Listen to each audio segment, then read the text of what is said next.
Hey Caitlin, your favorite ginger here. There are two ways that you can live your life.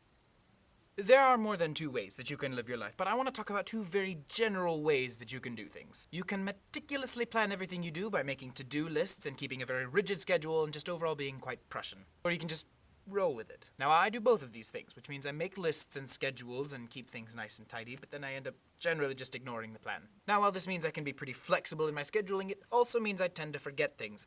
For example, I went to Central Asia recently and I brought with me exactly 2 socks. Not 2 pairs of socks.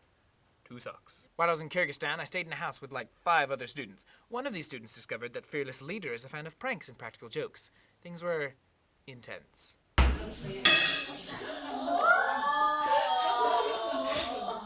He made a prank for her, and she felt just happiness from that because she said, "Oh, war's starting. Okay, I can do it for him too." Hey, Cam, I'm gonna go to the market. You wanna come with me? Yeah, sure.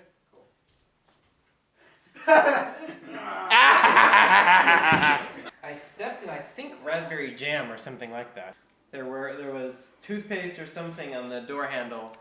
Oh, wonderful. Some jam and ketchup or something on the floor for me to step in, and worms hanging from strings in the doorway. Benden korkuyor musun?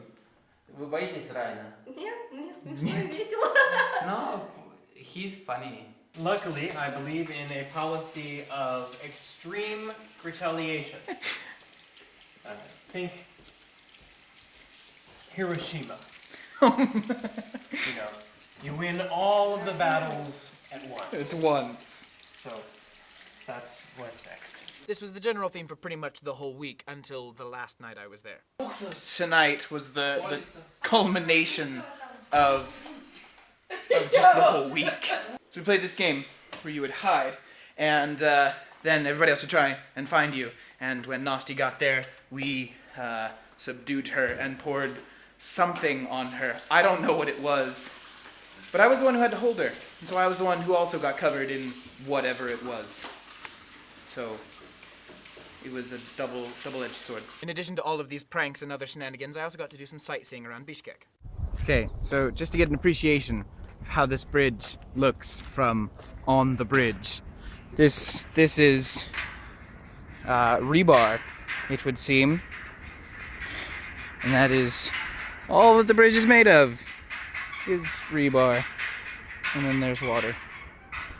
So that, oh my goodness. It's also a little wobbly.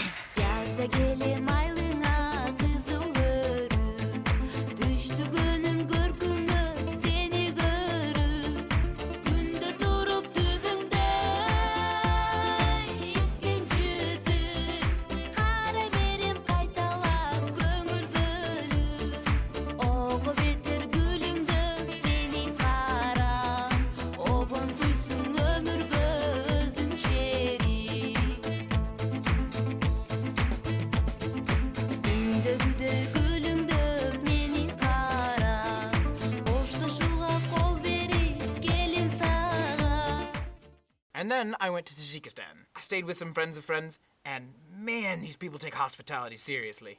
What do you need? What can we do for you? Let me take your clothes out of your suitcase and wash them for you. Please eat more food. All of your problems are now our problems. You are our new son. Let me tell you something about Eastern cultures in general. They tend to be high context communicators, which means that they don't actually mean what they're saying a lot of the times when they say something, and they expect that when you say something, you don't actually mean what you're saying either. This drives me crazy.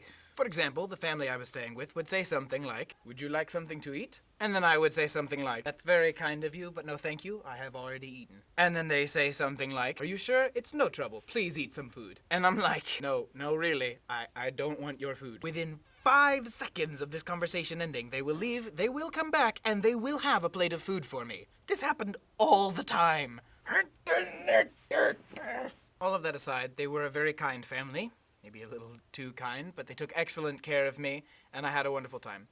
Also, Tajikistan is easily the most physically beautiful country I have ever been to.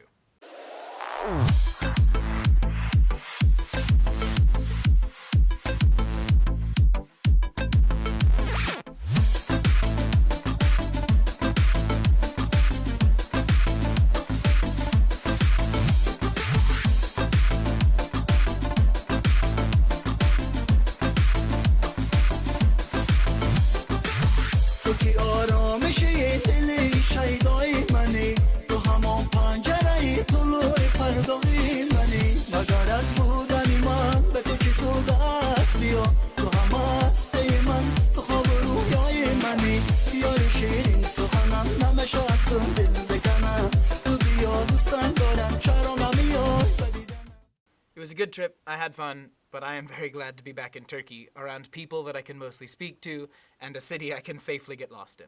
I look forward to hearing from you.